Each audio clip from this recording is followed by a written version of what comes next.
हे मी खूप जड अंतःकरणाने म्हणते. अशा घटना होत आहेत त्यामुळे महाराष्ट्राची जी राजकीय संस्कृती ती पुढे घडली जातात दिसते. याआधी पण आपण जर पाहिलं तर दोन्ही पक्ष फुटले आणि त्यानंतर ते राजकारण ढवळून निघालं, त्याचे पडसाद उमटतात विधान भवनामध्ये, त्यामुळे अशा घटना होत आहेत. शक्यता नाकारता येते, नेमकं इतकं दूषित महाराष्ट्रात कधीच नव्हतं.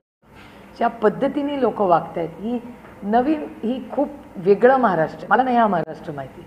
ज्या सुसंस्कृत महाराष्ट्रात माझा जन्म झाला, ज्या संस्कारात मी वाढले, ज्या कैलासासी यशवंतराव चव्हाणांनी जेवढा आपल्या सहकाऱ्यांचा सन्मान केला तेवढाच विरोधी पक्षाचाही केला, त्याला सशक्त लोकशाही म्हणतात. पण लोकशाहीमध्ये प्रत्येक वेळी तुम्ही कुणाला तरी घाबरून त्यांचे इन्स्ट्रक्शन्स घेऊन जर वागणार असाल, हे देशाने राज्यासाठी ही अतिशय म्हणजे चिंताजनक आहे. हे कुठल्याही राज्यासाठी, आपल्या नाही कुठल्याही. आणि हे दुर्दैव आहे की सुसंस्कृत महाराष्ट्रात पहिल्यांदाच होताना आपण राष्ट्रवादी काँग्रेस अजित पवारांचे जे प्रदेशाध्यक्ष सुनील तटकरे त्यांनी एक महत्त्वाचं विधान केले की दोन्ही राष्ट्रवादी एकत्रीकरणाच्या संदर्भात आम्हाला भाजपच्या पक्षश्रेष्ठीबद्दल बोलावं लागेल असं ते वक्तव्य सूचित करतात. अर्थातच या प्रकारे आपण कसं पाहता? मी तुम्हाला सांगू, मी एक तर खूप स्पष्ट बोलते आणि जे खरं आहे तेच बोलते. पण माझ्या आईने केलेल्या संस्कारामध्ये एवढी माझी ताकद आहे की माझ्या पोटात खूप गोष्टी राहतात. एक, आणि जेव्हा आम्ही अलायन्स केलं तेव्हा आम्ही अलायन्समध्ये नेहमी सन्मानच केला आहे. त्यांनी आमचा आणि आम्ही त्यांचा. मग तो उद्धवजींबरोबर शिवसेनेचा असू दे किंवा काँग्रेसचा असू दे, काँग्रेसनेही कधी आमच्यावर कधी रेटलं नाही किंवा आम्ही त्यांच्यावर नाही, किंवा न शिवसेनेने आम्हाला कधी काय केलं असं किंवा आम्ही नाही. कारण का, आम्ही एका चांगल्या महाराष्ट्राच्या देशाच्या हितासाठी एकत्र आलेलो होतो. आणि प्रत्येकाला पक्ष वाढवायचा अधिकार आहे, पण जर आमचा पक्ष वाढवायला आम्हाला दुसऱ्या कुणाची तरी परवानगी आम्हाला कधी लागली नाही, एक तर. आणि आमची अपेक्षाही नाही की आमच्या मित्रपक्षांनी कोणीची परवानगी घ्यावी, कारण का आम्ही स्वाभिमानी मराठी माणसं आहोत. आम्ही आमच्या कष्टाने कर्तृत्वाने स्वतःच्या पायावर उभे राहू. त्याच्यामुळे स्वाभिमानी मराठी माणसाला जर ही भाषा करायची लागत असेल तर हे मराठी माणसासाठी हे घातक आहे. कारण का प्रत्येकाला आपला पक्ष वाढवायचा अधिकार या मताची मी आहे. कसा वाढवायचा, कोणी वाढवायचा तो तुमचा आहे. त्याच्यामध्ये तुम्ही अगदी चुकीच्या माणसावर जर आरोप करणार असाल, एकतर आजकाल दुर्दैव आहे राज्यामध्ये. कारण का मला असा एक समज होता की भारतीय जनता पक्ष अतिशय सुसंस्कृत पक्ष आहे. माझे त्यांचे मतभेद राजकीय आहे, पण अजित पवार गटाचे जेवढे पक्ष गट काय म्हणायचे त्यांना म्हणा, त्यांचे जेवढे भारतीय जनता पक्षाची कौटुंबिक संबंध नसतील, त्यांचे राजकीय असतील, पण कौटुंबिक संबंध सुप्रिया सुळेचे जास्त आहे. त्याचं कारण असं की हेच संस्कार आमच्यावर झाले. आमचे जरूर संसदेत टोकाची लढाई होते, पण आम्ही वैयक्तिक नाती कधीच ना त्यांनी माझ्याशी तोडली आहे ना मी त्यांच्याशी तोडली, आणि आम्ही कधीच एक आलेलो नाही. पण संसदेमध्ये अनेक वर्ष आम्ही एकत्र काम केलेलं आहे, त्याच्यामुळे आम्ही एकमेकाचा मान सन्मान करतो. हा पहिला भाग. दुसरा महत्त्वाचा भाग की भारतीय जनता पक्षात अरुण जेटली साहेब असतील, अटलजींची आणि अडवाणीजींची ते वेगळीच गोष्ट आहे, पण मी जवळून पाहिलेले सुषमाजी असतील, सुषमाजींची लेख आमच्याबरोबर पार्लमेंटमध्ये अतिशय सुसंस्कृत, अरुणजींची फॅमिली असेल, किती नेत्यांची मी नावं घेऊ. आमचे कौटुंबिक संबंध कालही होते, आजही आहेत. आज अरुणजी सुषमाजी नाही, पण आमचे कौटुंबिक संबंध आजही आहेत. त्याच्या सगळ्या सुखदुःखात आम्ही असतो, आमच्या सुखदुःखात ते असतात. पण आज भारतीय जनता पक्षामध्ये हे मी विरोधात असले तरी म्हणेन की त्या पक्षाला आम्ही खूप सुसंस्कृत समजायचो. त्यांची भाषणं मी स्वतः सुषमाजी स्वराजांची भाषणाच्या नोट्स मी घेतलेल्या आहेत. एक उत्तम विरोधी पक्ष नेत्याचा वक्ता म्हणून आम्ही सुषमाजीकडे एक आदर्श नेतृत्व म्हणून पाहिलेलं आहे. आज कुणाचेही प्रवेश ते घेतात. तुमच्याच चॅनलनी घेतला, कोण नाशिकचे जे कोण आहेत त्यांचा जो प्रवेश घेतला, हे मला शॉकिंग होतं की अरे एवढी सुसंस्कृत भारतीय जनता पक्ष त्यांनी या नाशिकच्या या गृहस्थाचा प्रवेश घेतलाच कशा. कारण जे सुसंस्कृत भारतीय जनता पक्ष मी पाहिलाय गेले अनेक वर्ष, त्याच्यात हा माणूस बसतच नाही. ही संस्कृतीच नाही भारतीय जनता पक्षात. आणि आज गंमत अशी झाली, माझाच मतदारसंघ बघा, लांब कशाला जायचं. माझ्या ज्या लोकसभा मतदारसंघात मी आज काम करते त्याच्यात काँग्रेस मुक्त भारत म्हणून त्यांनी मतं मागितली की नाही. ते सगळे काँग्रेसचे मोठे नेते जे यशस्वी आहेत, कर्तृत्ववान आहेत, मी कधीच म्हणणार नाही, कारण का दे आर टॅलेंटेड, काय वादच नाही. ते सगळी टॅलेंटेड यंग टीम जी आहे, जी काँग्रेसची ओरिजिनल DNA आहे, ती आज सगळी भारतीय जनता पक्षात आहे. मग ओरिजिनल भारतीय जनता पक्षातलं राहिलं कोण?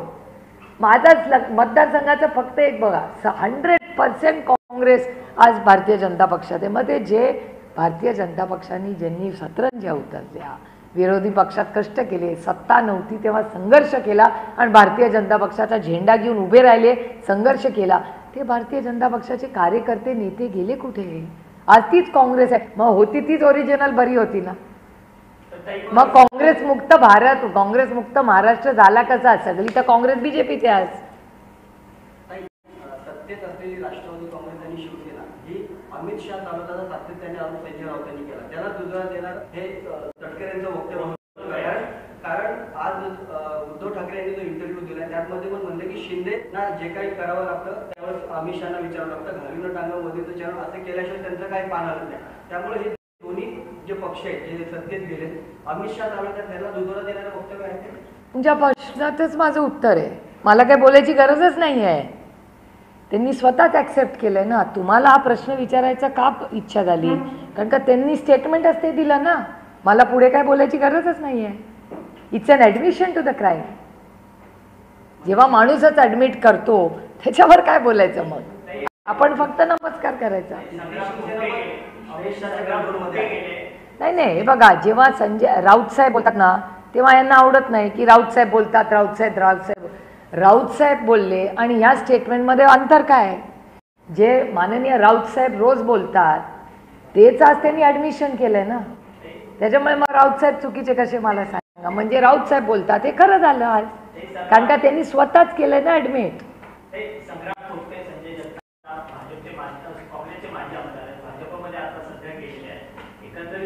बारामती लोकसभा मतदारसंघ पवारांना कुठेतरी शहर देण्याचा प्रयत्न हा सगळा भाजपकडनं सुरू आहे का? तो अजित पवारांना पण द्यायचा सुरू आहे, कारण की माळेगावची ज्यावेळेस निवडणूक झाली जे तावरे होते त्यांच्या विरोधात उभे होते ते सगळी भाजपची ताकद घेऊन उभे होते. अर्थात तुम्हालाही आणि 2029ला अजित पवारांनाही शहर देण्याचं काम भाजप करणार. मला नाही सांगते. बघा, ही एक विचारांची लढाई आहे. 29 मध्ये काय होईल मी नाही सांगू शकत, पण एक आहे की ते त्यांचा पक्ष वाढवतात. मला त्याच्यात काही गैर वाटत नाही, पण मला एकच त्याच्यात गोष्ट काय खटकते, त्यांनी स्वतःचं टॅलेंट उभं केलं असतं ना तर मला काय नव्हती. आणि मग काँग्रेस मुक्त भारत, काँग्रेस मुक्त महाराष्ट्र हे नका म्हणून स्वतःच्या मिठाला तरी जागा हो. मग तुम्हाला जर काँग्रेस मुक्त भारत हवा असेल आणि काँग्रेसमधलं सगळं टॅलेंटच तुमच्या पक्षात येणार असेल तर मग तुमच्या टॅलेंटचं काय झालं? मग मान्य करा की हो काँग्रेसमधलं टॅलेंट हे चांगलंच आहे, एवढं तरी मान्य करा. काँग्रेसला क्रेडिट तर द्या, कारण का काँग्रेसमधले सगळे टॅलेंटेड लोक आज BJPमध्ये आहेत. काँग्रेसमध्ये आजही टॅलेंट आहे, नाही असं नाही, टॅलेंट आहे. प्रत्येकाची काय कारणं असतील आता ह्याच्यात मला नाही जायचं, पण ओरिजिनल DNA सगळ्यांचा हा काँग्रेसचा आहे हे मान्यच करायला लागेल.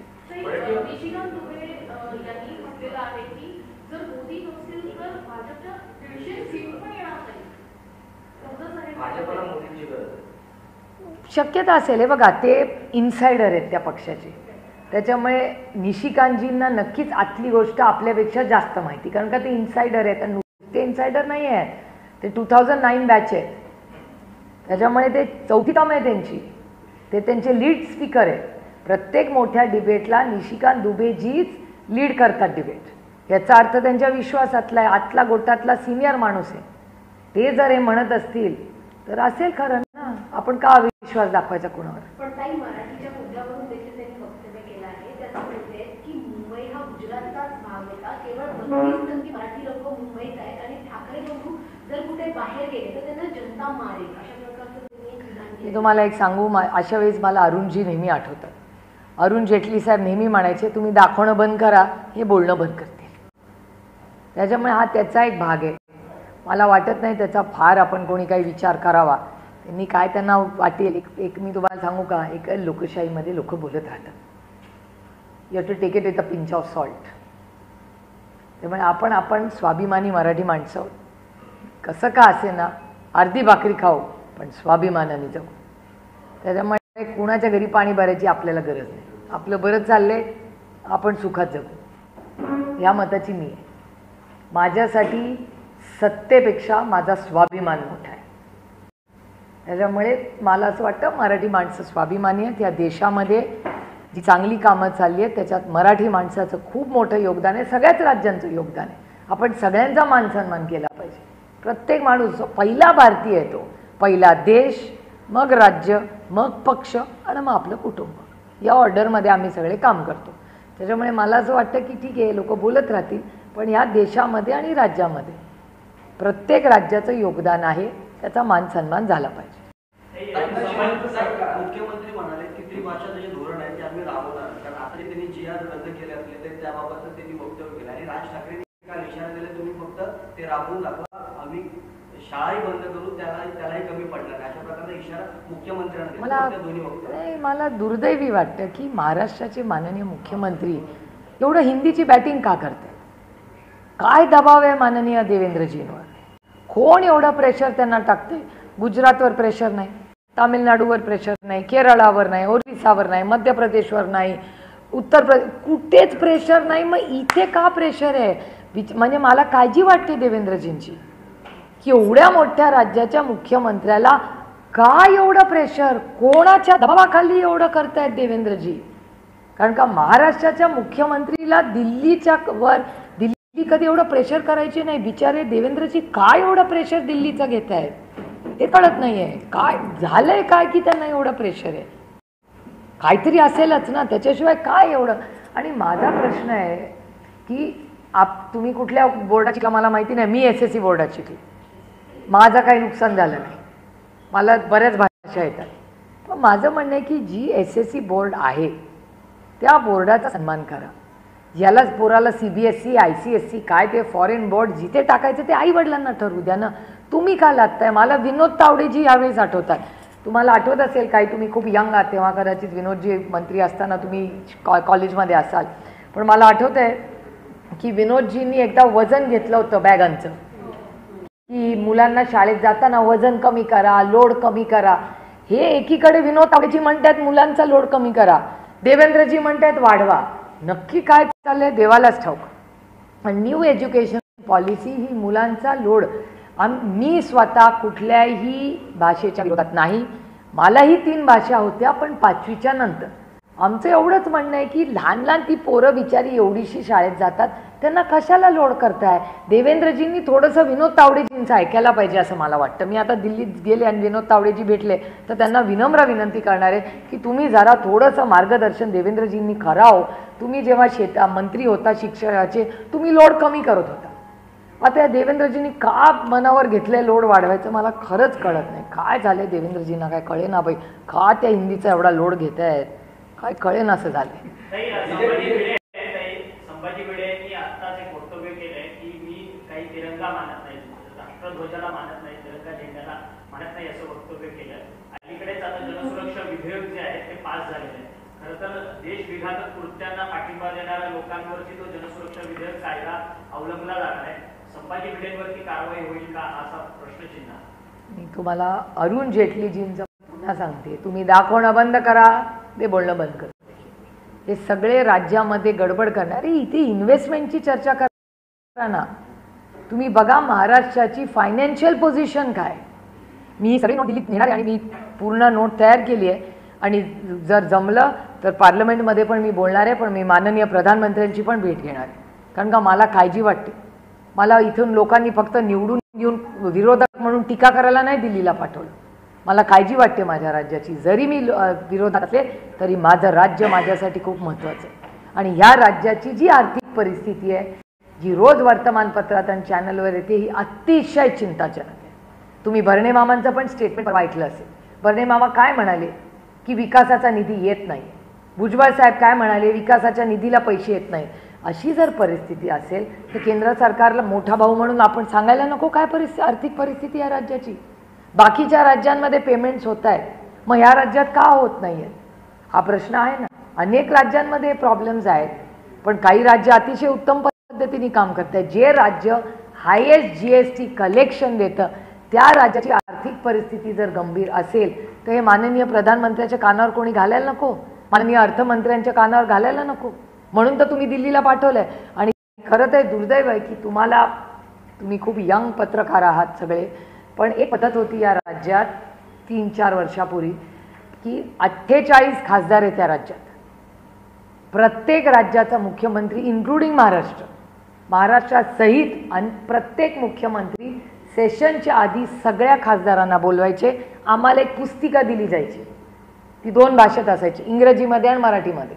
पुस्तिका दिली जायची की बाबा हे महाराष्ट्राचे प्रलंबित प्रश्न आहेत, कृपा करून तुम्ही सगळ्यांनी ते एकत्र 48 मिळून मांडा. सह्याद्रीला मोठी मीटिंग असायची, माननीय मुख्यमंत्री, सगळे मंत्री, प्रत्येक खासदाराला विचारायचं तुझं काय पेंडिंग काम आहे, आता तू ह्याचा फॉलोअप कर. हे सरकार आल्यापासून एकदाही खासदारांना बोलवलेलं नाही. अहो आम्ही निवडून कशासाठी, जरी विरोधातले असलो तरी महाराष्ट्राच्या कामांसाठी तुम्ही आम्हाला निवडून पाठवले ना. काय तिकडे मी फक्त पॉलिसीला विरोध करायला नाही चाललेले, मी महाराष्ट्राच्या वतीने महाराष्ट्राचा आवाज म्हणून मी दिल्लीला जाते. मग का मुख्यमंत्री मीटिंग घेत नाही आहे? मी स्वतः माननीय मुख्यमंत्र्यांना पत्र लिहिलं आहे की मीटिंग घ्या. काल चंद्राबाबू नायडूंनी त्यांची घेतली मीटिंग. सगळ्या राज्याचे मुख्यमंत्री मीटिंग घेतात ऑन रेकॉर्ड. गेल्या 3 दिवसाचे ट्विट्स चेक करा सगळ्या मुख्यमंत्र्यांचे. कारण का अनेक खासदार जर आपण फोन केला, सॉरी विथ CM, क्या हो रहा है, नाही meeting is going on, is taking minutes of what we have to do. मला सांगतात नाही आता मुख्यमंत्र्यांची मीटिंग चालू आहे, दिल्लीत पुढचे 4 आठवडे काय करायचं हे आम्हाला मार्गदर्शन करतायत. मग जर बाकीची राज्य मार्गदर्शन करतात, मग महाराष्ट्र का नाही करत? आणि महाराष्ट्राची पद्धत राहिलेली आहे, आम्हाला पुस्तक नाही दिलं जात आणि आम्ही विरोध तर करणार नाही ना. जर समजा तुम्ही आम्हाला सांगितलं की जल जीवन मिशनमध्ये हे पैसे येणार आहे, आम्ही करू ना फॉलो. क्रेडिट तुम्हालाच मिळणार आहे ना, आम्हाला थोडी मिळणार आहे. आणि सगळ्या गोष्टी काय क्रेडिटसाठी, इलेक्शन येतील जातील, राज्याचा विचार कधी करणार? आणि देवेंद्रजी, प्रॉब्लेम इज 2.2. ओरिजिनल जे 1 होतं ना ओरिजिनल, तेव्हा देवेंद्रजी स्वतःही मीटिंग घ्यायचे. मी त्या मीटिंग्सला गेलेले आहेत ते मुख्यमंत्री असताना. आता 2.0ला काय झालं आहे मला कळत नाही, ते का मीटिंग्स घेत नाही आहेत आमच्या, मला कळत नाही. आणि त्याच्यात काही टीका करणार नाही आम्ही मागण्या करणार. आणि त्यांच्याकडून आम्हाला म्हणतात की आम्ही जाऊ ना सगळे 48 खासदार महाराष्ट्राचे एकत्र जाऊ, की बाबा महाराष्ट्राला हा आम्हाला काम आहे. पण का ही मीटिंग घेत नाही, धक्कादायक आहे. हे पहिल्यांदा होतं आहे महाराष्ट्रात की काही चर्चाच नाही आहे. महाराष्ट्राचे मुख्यमंत्री आम्हाला बोलवतच नाही. खासदार या राज्याचे होतो आम्ही कोण बाहेरून नाही आलेलो. आणि त्या महाराष्ट्राचं माननीय मुख्यमंत्र्यांचंच काम आम्ही हलकं करणार ना तिकडे जाऊन. पॉलिसी लेवलला एन्व्हायरमेंटल क्लिअरन्सेस, पुण्याचं मी तुम्हाला उदाहरण देते. पुण्यात STP प्लांटसाठी 2000 कोटी रुपयाची मागणी एका प्रोजेक्टमधून केलेली आहे. ती UD डिपार्टमेंटनी पाठवलेली आहे. आता जर समजा पुण्याचे सगळे आम्ही खासदार, मग मुरली अण्णा असेल, मी असेल, अमोलदादा असतील, आम्ही तिघही जाऊ. मुरली अण्णा मंत्री आहेत, मुरली अण्णा मी, आम्ही तिघं जाऊ, आम्ही पुण्यासाठी मागणी करू. एन्व्हायरमेंटल क्लिअरन्स भूपेंद्र यादवजींशी बोलू. ह्याच्यातून जर काम झालं तर बेनिफिट सत्ताधारींनाच होणार आहे ना, आम्हाला थोडी होणार आहे.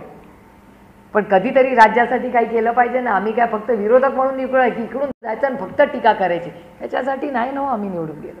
आमच्या लोकसभा मतदारसंघात, आमच्या जिल्ह्यात, आमच्या राज्यामध्ये काहीतरी चांगलं व्हावं. हा प्रॉब्लेम गडकरी साहेबांच्या ऑफिसमध्ये येत नाही. गडकरी साहेबांकडे गेले की दरवाजा उघडा असतो आणि आम्हाला खासदारांना नाश्ता पण मिळतो. पक्ष बघत जो येईल त्या खासदाराला नाश्ता असतो, त्याचा पक्ष काय बघितलं जात नाही. तुझा कुठला रस्ता प्रॉब्लेम आहे, चल रे कर रे कर, इतकं प्रेमाने वागवतात सगळ्यांना. रस्ते झाले हे आपल्याच राज्यात होणार ना. मग ते असं म्हणत नाही हे तू SP ना, हे तुझा रस्ता होणार, असं कधी करत नाही. आणि मी तुम्हाला खूप विनम्रपणे आणि प्रांजळपणे सांगते, खरं दिल्लीतला कुठलाच मंत्री हे करत नाही. माझी ट्वीट बघा, लोकांना असं वाटतं ओ सुप्रिया सॉफ्ट आहे, सुप्रिया सॉफ्ट नाही, सुप्रिया खरं बोलते. जेव्हा MEA मला मदत करते, बारामती लोकसभा मतदारसंघातला एखाद्या मुलाला कुठे अडचण झाली, MEA जयशंकरजी मदत करतात. ते म्हणत नाही अरे विरोधी आहे ना मत बुलावस, असं होत नाही. अश्विनी वैष्णवजींना जेव्हा जेव्हा अडचण आली, प्रॉब्लेम आला, ट्विट केला तर कामं होतात. थांबे मिळत नाहीत आम्हाला, पण ते मलाही मिळत नाही, BJPला पण मिळत नाही. ट्रेन थांबत नाही आम्हाला पाहिजे तिथे, पण जेव्हा अडचण येते तेव्हा मदत होते. अच्छे को अच्छा बोल. CR पाटलांनी, निलेश लंके आणि अमोलदादा का भगरे सरांनी बजरंग अप्पांनी बीडला जितक्या इन्क्वायरी JJM जल जीवन मिशनच्या लावल्यात तेवढ्या कोणीच लावल्या नसतील.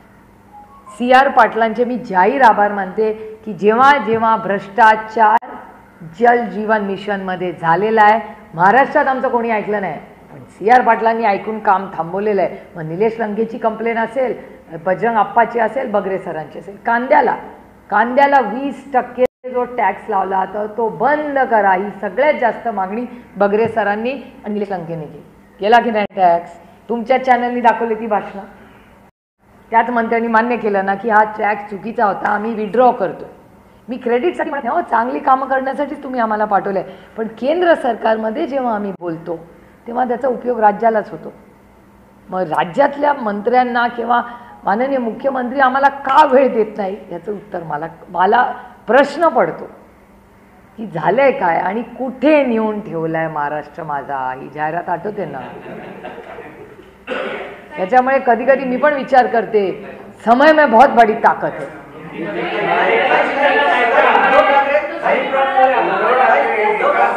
सगळ्यांना दे काय मिनोर आहे. दिल्लीमध्ये मांडणं महत्त्वाचं आहे. मुख्यमंत्री इकडे त्यासाठी पण राज्य सध्या वेगवेगळ्या वादामध्ये अडकलेलं बघायला मिळते. अभिप्रायासारख्या गोष्टीमध्ये अनेक मंत्र्यांची अधिकाऱ्यांची नावं असल्याचे देखील बाब पुढे येते. गंभीर समस्या तिकडे महाराष्ट्रात होतीये. मी तुमच्या मीडियाची माफी मागून हे बोलणारे आहे. तुम्ही कृपा करून वाईट वाटून घेऊ नका. मी दिलगिरी व्यक्त करते सगळ्या मीडिया हाऊसेसची बोलताना. आणि